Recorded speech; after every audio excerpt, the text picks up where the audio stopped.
Chapitre 9. Tu dresses devant moi une table. En méditant ce verset, souvenez-vous que les brebis atteignent maintenant la montagne et les pâturages d'été.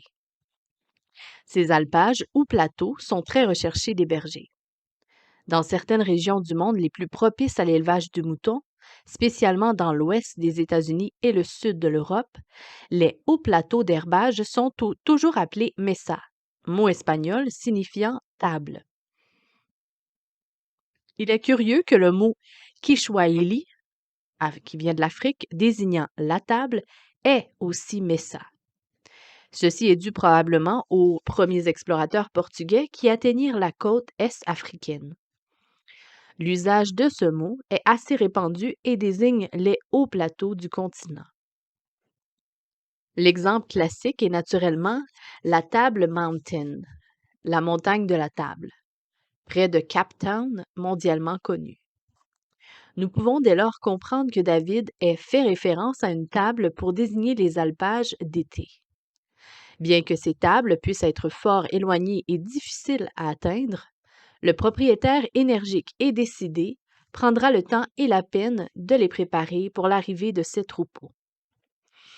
Tôt dans la saison, avant même que toute la neige ait fondu sous le soleil du printemps, il ira vers ces contrées sauvages et fixera le futur itinéraire. Il parcourra ces herbages avec grand soin, cherchant à connaître les meilleurs emplacements pour son bétail. Ensuite, juste avant l'arrivée des moutons, il entreprendra une ou deux autres expéditions pour préparer l'alpage. Il se munira d'une quantité suffisante de sel et de minéraux qu'il répandra sur les prairies, au bon endroit, au profit des animaux pendant l'été. En bon administrateur, il décidera également, en temps utile, de l'emplacement des camps, afin que ses moutons aient les meilleures litières. Il notera la vigueur de l'herbe et autres plantes et décidera à ce moment des espaces qui pourront être broutés très longtemps et de ceux moins riches qui devront être utilisés moins intensément. S'il constate que quelques plantes vénéneuses sont mélangées à l'herbe, il exclura ces lieux de son plan de pâture ou prendra les dispositions énergiques pour les éliminer. Le premier terrain que j'ai loué présentait une prolifération de plantes aux fleurs bleues et blanches. Si les bleus étaient un plaisir pour les yeux, dans leur floraison printanière, les blanches peuvent être moins jolies. Elles étaient cependant très attirantes aussi, mais représentaient un danger mortel pour les brebis. Si les agneaux, en particulier, mangeaient ou simplement reniflaient leurs feuilles émergeant de l'herbe au printemps, ils pouvaient en mourir. Ils étaient paralysés, se raidissant comme des blocs de bois et succombaient à l'empoisonnement. Mes enfants et moi avons passé des jours et des jours dans la prairie, arrachant ces plantes vénéneuses. C'était une tâche harassante à renouveler chaque printemps avant que les animaux ne viennent dans ces pâturages. Bien que ce travail fût ennuyeux et fatigant, nous étions continuellement courbés, nous avions conscience de dresser une table en face des ennemis. Et si nous voulions que nos brebis vivent, il fallait que cela soit fait. Le côté amusant de cette corvée fut l'idée qui me vint d'imaginer des histoires d'animaux pour occuper l'esprit des enfants pendant que nous travaillions ensemble pendant des heures, et souvent à quatre pattes dans l'herbe. Ils étaient si intéressés par mes histoires d'ours, de ratons laveurs et autres que les heures passaient très vite.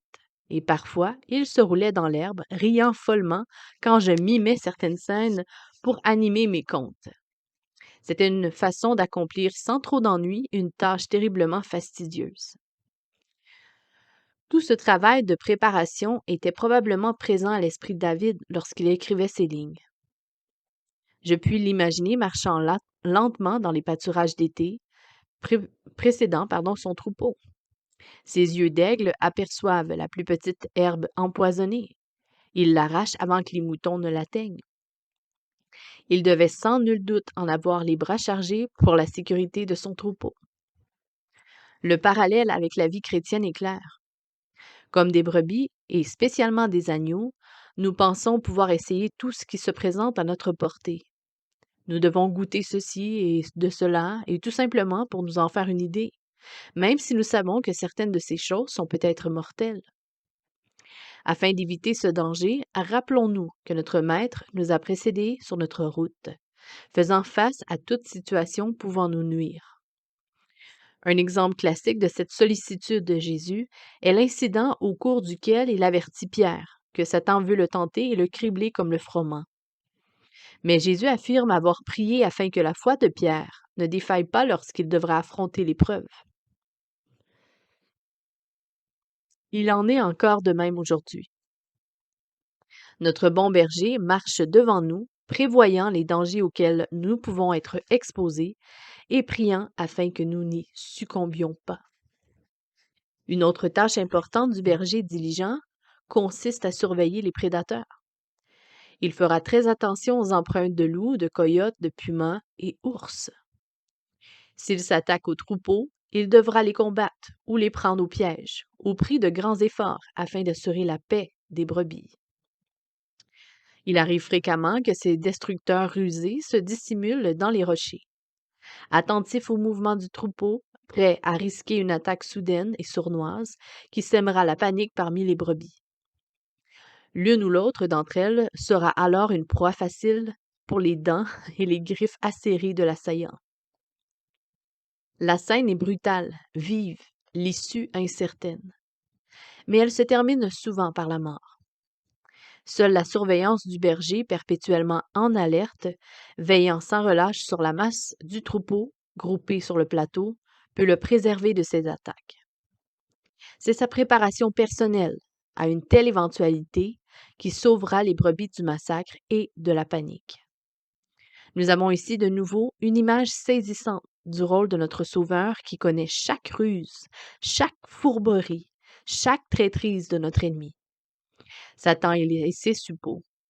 Nous sommes toujours en danger d'être attaqués. L'Écriture compare le diable à un lion rugissant, cherchant qui il dévorera. 1 Pierre 5, verset 8. Il est assez à la mode dans certains milieux chrétiens de ne pas croire à Satan. Il existe une tendance à le tourner en dérision, à se moquer de lui et à en faire un sujet de plaisanterie. Certains nient même qu'il puisse exister. Et cependant, nous sommes témoins de ces attaques sans merci et de ces ravages dans une société où hommes et femmes sont journellement victimes de ces ruses. Nous voyons des vies déchirées, flétries par ces assauts, bien que nous ne puissions pas le voir, lui. Ceci me rappelle mes combats avec les pumas.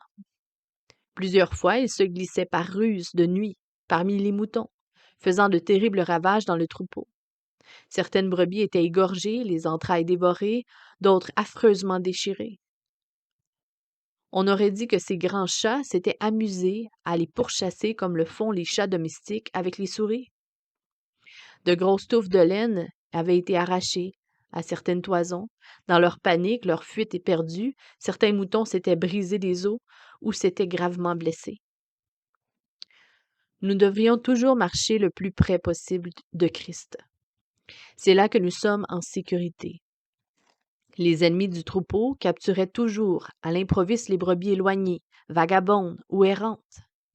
En général, les attaquants sont loin quand le berger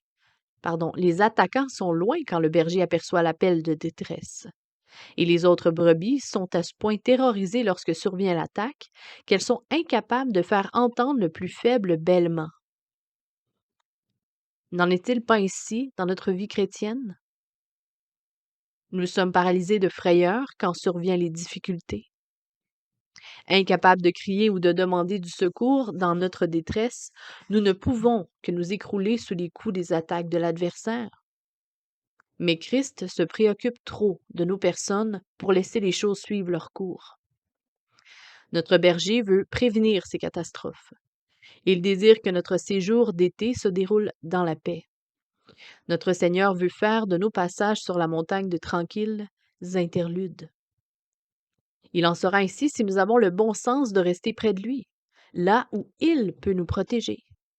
Lire sa parole chaque jour, passer quelques moments à lui parler, lui donner l'occasion de s'entretenir avec nous par son esprit, contempler sa vie et son œuvre pour nous en tant que berger, Voilà les attitudes qui contribueront à nous maintenir en sécurité. Un autre travail attend encore le berger sur les hauts plateaux. Aménager les trous d'eau, les sources et les points d'eau où devra s'abreuver le troupeau. Il doit les débarrasser des débris de feuilles, de brindilles, de terre, de cailloux qui se sont accumulés durant l'automne et l'hiver. Il lui faudra peut-être réparer les petits bassins qu'il aura aménagés dans le sol pour retenir l'eau et libérer les sources des mauvaises herbes et les buissons qui les ont envahis. C'est là sa besogne, sa présentation de la table pour ses brebis. Le parallèle avec la vie chrétienne est que Christ, notre bon berger, est déjà passé avant nous par toutes les situations, toutes les difficultés que nous pouvons rencontrer. Il nous est dit qu'il a été tenté en tout point, comme nous le sommes. Nous savons qu'il est devenu complètement, pleinement et intimement participant de la nature humaine sur cette terre. Il a connu nos souffrances et nos tristesses, et il a dû lutter comme nous, pardon. Il était homme de douleur et habitué à la souffrance. À cause de tout cela, Christ nous comprend. Il s'est totalement identifié à l'humanité. Aussi, a-t-il pour nous des soins et une compassion qui dépassent ce que nous pouvons imaginer. Il n'est pas étonnant qu'il fasse tout pour qu'au moment de notre rencontre avec Satan, avec le péché ou avec nous-mêmes, l'issue du combat nous soit favorable. Nous savons qu'il est passé par là avant nous et qu'à chaque instant, nous pouvons compter sur sa protection. C'est cette attitude de repos en lui, de confiance en sa sollicitude, de détente en sa présence qui procure à la vie chrétienne calme et et paisible assurance.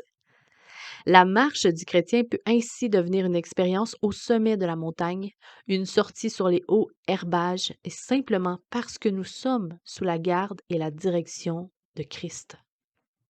Il a parcouru ce territoire avant nous pour nous préparer une table en face de nos ennemis. Il est encourageant de savoir qu'il en est ainsi, comme de tout autre aspect de la vie, où alternent lumière et ombre. La vie chrétienne voit se succéder vallées et sommets. Et trop de gens prétendent que, sitôt l'homme devenu chrétien, sa vie se transforme en un magnifique jardin de délices. Oh, oh, oh, oh no! Il n'en est absolument pas ainsi. Elle peut en réalité devenir un jardin de tristesse, comme le jardin de Gethsémani le fut pour notre Seigneur et Sauveur. Comme nous l'avons vu, il n'y a pas de montagne sans vallée, et même sur les sommets, nous pouvons connaître de dures expériences. Le fait que le berger ait précédé ses brebis et pris toute précaution pour leur sécurité et leur bien-être dans les alpages d'été ne signifie pas qu'elles n'y rencontreront aucune difficulté. Les prédateurs peuvent les attaquer, les plantes empoisonnées peuvent repousser, les tourments et les tempêtes peuvent s'abattre des sommets. Tant d'autres contretemps peuvent frapper la région des sommets. Et cependant, dans sa sollicitude envers nous, Christ nous assure que nous aurons de la joie dans notre tristesse, des heures de délices dans nos jours sombres. Le prix que Christ a payé personnellement pour préparer une table pour les siens ne nous apparaît pas toujours très clairement. Comme la vie austère et solitaire du berger, préparant les pâturages d'été de son troupeau, comporte un sacrifice. Ainsi, l'agonie solitaire à Gethsémani, le prétoire de Ponce Pilate et le calvaire ont coûté de grandes souffrances à notre Maître. Lorsque je m'approche de la table du Seigneur et que je participe à cette fête de reconnaissance pour son amour et ses soins à mon égard, est-ce que j'apprécie pleinement ce qui lui en a coûté de préparer cette table pour moi? Hmm. Nous commémorons ici la plus grande et la plus profonde démonstration d'amour vrai que le monde ait jamais connue, car Dieu s'est penché sur la triste humanité qui se débattait dans le péché et fut ému de compassion devant ces brebis errantes que nous sommes. En dépit du prix qui lui en coûterait pour les délivrer, il a choisi délibérément de descendre parmi elles afin de les délivrer. Cela signifiait de renoncer à la splendeur et aux prérogatives d'un être parfait et sans péché. Il savait qu'il serait exposé à de terribles privations, au ridicule, aux fausses accusations, aux calomnies, le présentant comme glouton, buveur, ami des pécheurs et même imposteur. Cela impliquait la perte de sa réputation, la souffrance physique, l'angoisse mentale et l'agonie spirituelle. Bref, sa venue sur terre comme Christ, comme Jésus de Nazareth, était un réel et total sacrifice de lui-même, aboutissant à la croix du calvaire. La vie donnée, le sang versé, étaient les symboles suprêmes du plus complet désintéressement. C'était l'amour, c'était Dieu, c'était la divinité en action, délivrant les hommes de leur égoïsme, de leur stupidité, de leur instinct suicidaire semblable à ceux des brebis perdues et incapables de se sauver elles-mêmes. Tout ceci recèle un profond mystère. Nul homme ne pourra jamais le sonder. Il est inexorablement lié au concept de l'amour divin, s'offrant lui-même, amour désintéressé, étranger à beaucoup d'entre nous, qui sommes tellement repliés sur nous-mêmes. Il nous est difficile de comprendre qu'un être parfait, sans péché, accepte d'être fait péché afin de délivrer les personnes coupables, égoïstes et pleins de doutes que nous sommes. Et cela pour nous introduire dans une vie nouvelle, libre, abondante et juste. Jésus dit lui-même qu'il est venu afin que nous ayons la vie, et la vie en abondance. Comme le berger est ému au-delà de toute expression de voir ses brebis prospérer dans des riches alpages de l'été, c'est un des points culminants de toute son année, ainsi mon berger se réjouit-il infiniment de me voir prospérer sur les hauts plateaux de la vie droite et noble qu'il a rendue possible pour moi. Le mystère et la merveille du calvaire, de l'amour de Dieu pour nous en Christ, sont liés en partie au profond désir de son cœur de me voir vivre sur un plan élevé, au-dessus du niveau habituel du monde. Il prend plaisir à me voir sur le terrain de la sainteté, du désintéressement, de la sereine satisfaction que me confère sa sollicitude, conscient de sa présence et jouissant de l'intimité de sa compagnie. Vivre ainsi, c'est vivre richement. Marcher ainsi, c'est marcher avec une paisible assurance. Se nourrir ainsi, c'est se rassasier de bons aliments. Trouver cette table, c'est découvrir quelque chose de l'amour de mon berger pour moi. Amen.